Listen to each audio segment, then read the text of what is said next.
ni amakuru asohotse muri kano kanya bidasubirwaho. M23 yari yarafashe Uvira igiye kuyirekura ndetse itangira gukura ingabo zayo muri bino bice muri no mujyi wa Uvira cyangwa se muri bino bice bagiye kuhava batangire basubira inyuma. Ni mu gitangazo risohotse none hano umuyobozi wa AFC 23 avuga ko rwose impamvu bavuye muri Uvira cyangwa se bagiye kwita bava muri Uvira ahanini ngo bitewe n'ubusabe bwa leta zunze ubumwe za Amerika nk'umuhuza. Gusa nanone ni nyuma y'igitutu kitari cyoroshye cyari kimaze iminsi gishyirwaho na leta zunze ubumwe za Amerika zivuga ko Uvira igomba kurekurwa. Ngira ngo ku munsi w'ejo twabonye ubwo muri Amerika bavugaga ati ikosa rikomeye cyane mwakoze ni ugufata uno mujyi wa Uvira. Gusa mbere yuko dutinda reka tubanze turebe rino tangazo. M23 nubwo isohotse muri Uvira nabo hari ibindi bahise basaba. Ntago bapfuye kuvamo gusa. Bavuye muri Uvira babishyira mu itangazo ko bagiye kuva muri Uvira ariko nabo mu nyandiko bashyiramo ko hari ibyo bari gusaba. Ahanini ari kumvaga ko babwira leta ya Kongo ariko banabwira umuhuza ari we leta zunze ubumwe za Amerika ubona ko ari we wabisabye cyane cyangwa se ushobora kuba hari irindi jambo yakoresheje ritoroshye ryatumye M23 ivuga ko igiye kuva muri Uvira. Gusa M23 yo ivuga ko ngo igiye kwikura muri Uvira ku bushake bwayo ngo kugira ngo ubusabe reka dusome itangazo. Iri tangazo riravuga gute rero? Reka tubaze tubire mu itangazo ubundi nze turebera ibindi hamwe. Itangazo mfite hano imbere yanjye rifite umutwe uvuga ngo itangazo rya AFC M23 kubijyanye n'amahoro muri Kongo. Ni umutwe w'amagambo ndetse n'amatariki ibyo byandikiwe. Ni itangazo ritangira rivuga ngo ihuriro rya Alliance Fleuve Congo M23 ririfuza kwibutsa inzira cyangwa se rirashaka gukomeza kubahiriza inzira y'amahoro cyangwa se bashingiye ku nzira y'amahoro ya Doha, aho ngo intambwe ikomeye yari iherutse guterwa aho basinyaga amasezerano ngenderwaho ya Doha ku itariki ya 15 Ugushyingo. Mu rwego rwo kubahiriza ya masezerano basinye muri Katari muri Doha. Ati rero dushingiye kuri ibyo byagezweho, ati wenda nubwo hakomeje kubaho ubushotoranyi n'ihohoterwa biturutse ku ngabo za FARDC n'abafatanyabikorwa bazo, ubwo nyine abarimo abasirikare b'u Burundi za Wazalendo ni FARDC nyine bano basirikare ba Kongo, ngo nubwo ubwo bushotoranyi bwabo bwakomeje kubaho, atari ko twebwe Alliance Fleuve Congo M23 twafashe icyemezo cyo gutangiza igikorwa cyo kubaka icyizere ku ruhande rumwe cyangwa se ku ruhande rwacu kugira ngo inzira y'amahoro ya Doha twasinye ihabwe andi mahirwe cyangwa se twongere tubaha amahirwe kugira ngo muyigerageze namwe nubwo mwakomeje kwica iyo nzira y'amasezerano ya Doha. Niyo mpamvu tugiye gufata ati tugiye ngo bagiye kongera bahe amahirwe menshi bimwe basinye muri Doha ngo mu rwego rwo kugira ngo barebe ko basi byatuma impande zombi zigera ku gisubizo kirambye gikuraho amakimbirane.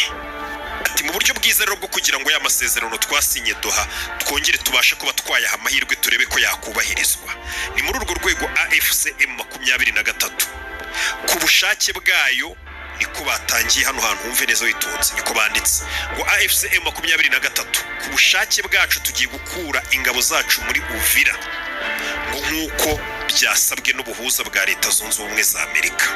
Ko kanugira ngo urakumva niko yanditse nanga wanditse ritangazo ngo AFC M23 ngo ku bushake bwacu tugiye gukura ingabo zacu ngo ni za M23 tugiye kuzikura muri Uvira, ariko arenze ijambo rivuga ngo nkuko byasabwe n'ubuhuza bwa leta zunze ubumwe za Amerika. Ngira ngo mwarabibonye itangazo riracyakomeza ntugire ngo birarangiye. Ni itangazo ugomba kumva paka rirangiye kugira ngo wumve akantu kandi.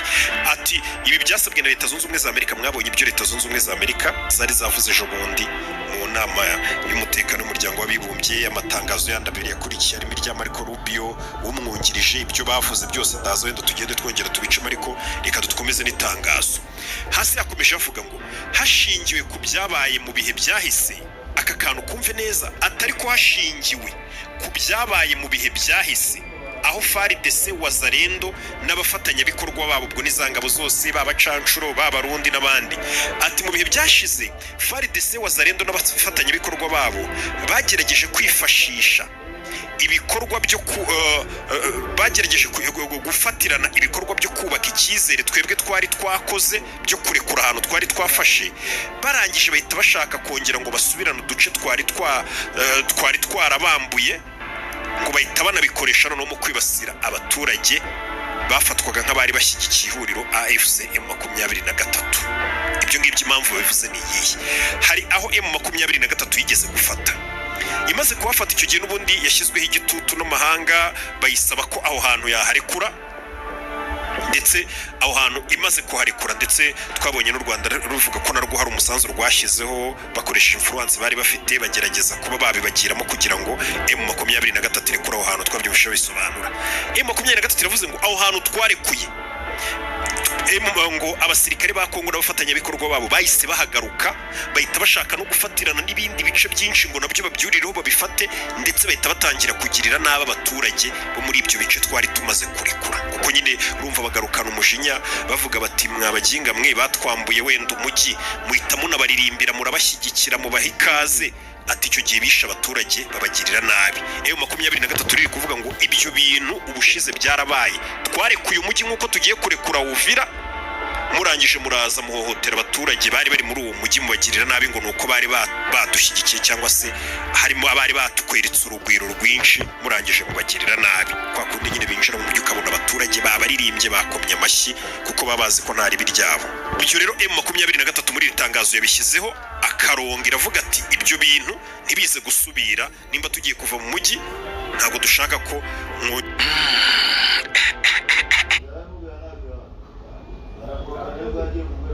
gusa mubisenya mubyangiza. Ati ikindi turabasaba ko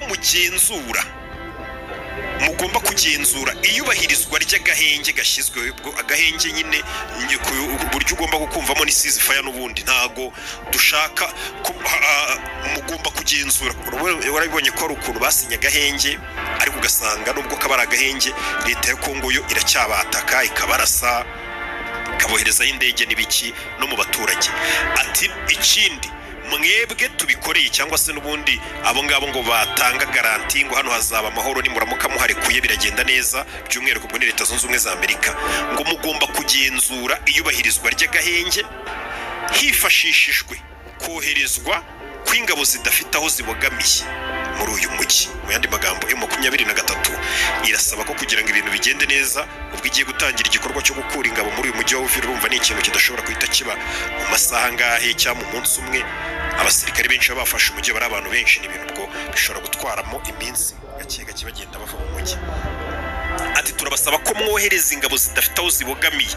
Ubwo ingabo zidafite aho zibogamiye ntabwo ari ziriya z'u Burundi kuko byagaragaye ko zibogamiye kuri Kongo, ntabwo ari abo ba Wazalendo n'abandi, oya ni ingabo nyine zishobora koherezwa wenda ziturutse ahandi tutaramenya izo arizo. Ariko M23 yasabye ko hagomba kuza ingabo zidafite aho zibogamiye kugira ngo zicunge zirebe ngo ni bande bari kwangiza amasezerano y'agahenge. Kuko M23 ikomeza kuvuga ngo ntabwo ari twe twangiza agahenge, niba ari abangiza agahenge. Ati kubwo impamvu rero mushyireho ingabo zidafite uruhande zibogamiye, kuko ababogamye n'ubundi M23 iravuga ngo agahenge mwakishe, ukabona ntabwo bari kubyumva. Ikindi itangazo rikomeza rivuga ngo hanyuma ku bijyanye n'imitwe yitwaje intwaro ya leta cyangwa Uburundi, ngaha rero bavugaga imitwe ishobora kugaba ibitero mu Burundi yanga abarundi cyangwa se abanzi b'igihugu cy'u Burundi cyangwa se abanzi b'igihugu cya Kongo n'ibiki, by'umwihariko abanzi b'igihugu cy'u Burundi. Ati ku bijyanye n'imitwe yitwaje intwaro ya leta yanga leta yacu cyangwa se yanga Uburundi igikorera muri Repubulika Iharanira Demokarasi ya Kongo, ati AFC M23 turongera gushimangira ko tutazemera ko iyo mitwe yanga igihugu cy'u Burundi ikoresha ibice twebwe twabashije cyangwa se twebwe tuyoboye nka M23 ngo bakoresha ibyo bice bagaba ibitero cyangwa bitoza kugira ngo bazataka Uburundi cyangwa leta. Ntabwo tuzabyemera. Mbega ni nko kubwira abarundi ngo nimba hari abatavuga n'ubutegetsi Burundi bashaka kurwanya Uburundi, ntabwo twe tuzigera tubemerera wenda bakorere mu bice dufite iriya Kivu y'amajyepfo y'amajyaruguru, ntabwo tuzigera tubemerera ko abo bantu batera baturutse mu bice twebwe dufite. Keretse nibaturuka mu bice twebwe tudafite, ariko mu bice dufite ntabwo hari abanzi bazahaturuka baje gutera Uburundi cyangwa leta. Kuko nitwifuza ko ibyo bintu bishobora kuba byahungabanya umubano mwiza w'abaturanyi hagati y'ibihugu byombi. Ubwo babwiraga abarundi hasi uwanditse iri tangazo n'intanga ashyiraho imeri yabo ndetse bashyiraho na nimero ya telefone. Ibi kandi nanone ibi bibaye mu gihe twari tumaze iminsi kuko tubona igitutu cya Leta Zunze Ubumwe za Amerika mu minsi yashize, mu minsi yashize. Ibi byatangiye ahanini ubwo inama y'umuryango w'abibumbye w'umutekano yateranaga. Iyo nama imaze gutera twaribonye ko abari bahagarariye Leta Zunze Ubumwe za Amerika bikomye by'umwihariko igihugu cy'u Rwanda bikoma M23 nibwo ndetse icyo gihe muri iyo nama Leta Zunze Ubumwe za Amerika bari bahagarariye banatangarije muri iyo nama ibintu byinshi batangira kuvuga ko u Rwanda rufasha M23 mugomba gusubira inyuma ibintu nk'ibyo ngibyo bagera n'aho bavuga ngo turaza gukoresha, iyo Leta Zunze Ubumwe za Amerika yabivuze ngo turaza gukoresha uburyo bwose n'ibikoresho byose dufite ariko hari ahantu haze kurekurwa. Ibyo twagiye kubibona ubwo Marco Rubio nawe ku munsi w'ejo nawe yabisubiragamo uno sekreteri wa Leta Zunze Ubumwe za Amerika. Marco Rubio we mu itangazo yari yavuze ibikorwa by'u Rwanda mu burasirazuba bwa Kongo biragaragara ko abo kwangiza amasezerano ya Washington yasinyiwe imbere ya Perezida Donald Trump, ati kubw'iyo mpamvu Leta Zunze Ubumwe za Amerika zigiye gukora igikorwa kiri buze gutuma ayo masezerano basezeranije Perezida wa Amerika yubahirizwa. Icyo gikorwa ubwo sinzi icyo ari cyo, ariko niko Leta Zunze Ubumwe za Amerika zari zavuze. Byavuzwe na Sekreteri Marco Rubio wagiye ukunda gusa nk'uwataka u Rwanda cyane. Ndetse nabonye ikindi umwungirije ku munsi w'ejo nawe twari twamubonye nawe yahise asohora akantu k'itangazo cyangwa se inyandiko avuga ngo mu makosa akomeye bakoze harimo kuba barafashe umujyi wa Uvira ndetse hagomba kugira igikorwa kugira ngo uwo mujyi urekurwe nk'igitaraganya kugira ngo hirindwe ibibazo byinshi cyane. Ubona ko Leta Zunze Ubumwe za Amerika zasaga nkaho zishishikajwe by'umwihariko cyangwa se hari uruhande zibogamiyeho rwa Kongo, cyane ko Perezida twumvishe Perezida wa Leta Zunze Ubumwe za Amerika mu ijambo ejobundi nabagejejeho.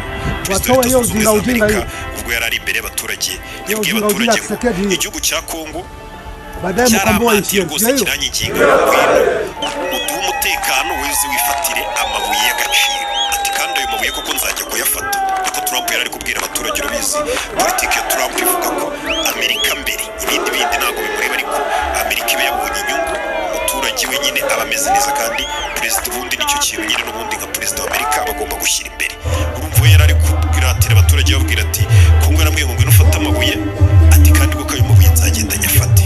Byandi magambo rero kuba yabogamira hariya ibintu nk'ibyo bakaba babikora bavuga gutyo ni ibintu byumvikana, hasi bakirengagiza ibyari biri gusobanurwa bavuga ati hari abantu bicwa, indege ziri kurasa abantu n'ibikisugoye, ariko nta kintu muri kubivugaho cyangwa mu bitangaze byo bakabiceceka biba bisobanutse byose.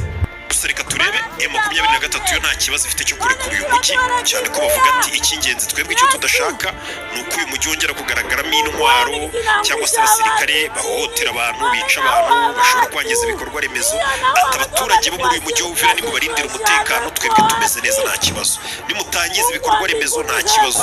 Umujyi abaturage bawurimo nimba nta ntwaro zirimo n'abasirikare babuze umutekano nta kibazo dufite.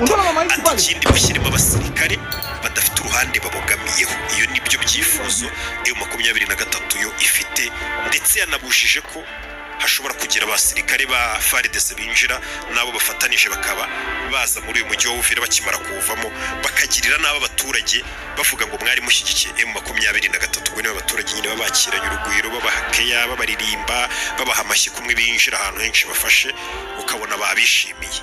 Ati ibyo ngibyo ntituzigere tubibona. Ubwo wenda bashobora kubibona cyangwa se abantu bakongera kugirirwa nabi, kuko M23 yagiye isohora amatangazo kenshi ivuga ati twebwe tuzakomeza kwirwanaho turwane no ku buzima bwa bene igihugu cyangwa se abavandimwe bacu. Bivuze ngo ibyo bashyize mu itangazo badakeneye kubona nibyongera kuba ushobora gushiduka bongeye bakagaruka umujyi bakaba bawufata. Reka dutegereze turebe ese biragenda gute. Mu gihe n'ubundi muri kino gihugu cya Kongo ari kuva ibikangisho byinshi, ngira ngo mwabonye bamwe mu bayobozi ba Kongo bafite imyanya bagiye barimo, harimo bavuga ati mu minsi 18 igihugu cyacu cya Kongo tuzaba twamaze kugaba igitero mu Rwanda. Twabonye benshi uyu uri kuvuga bati uhagarariye Leta Zunze Ubumwe za Amerika tuzatera u Rwanda. Hano mu magambo yakomeje bakoresha imyanya y'imiyobozi y'Abakongo, ariko Leta Zunze Ubumwe za Amerika byo wenda atari byo bikoresho byose wenda abona bari n'amarangamutima. U Rwanda baruri cyose kugaruka tubireba mu zindi Rwanda kwangiza tureba babuye amahuryo babivugagamo abavuga ngo barimo nonaha bari gushinja u Rwanda icyo bari kurega u Rwanda ibintu bikomeye cyane. Reka twinjire mu ijambo bavuze. Aka kanya turi kuvugana inama y'umutekano y'umuryango w'abibumbye iri kuba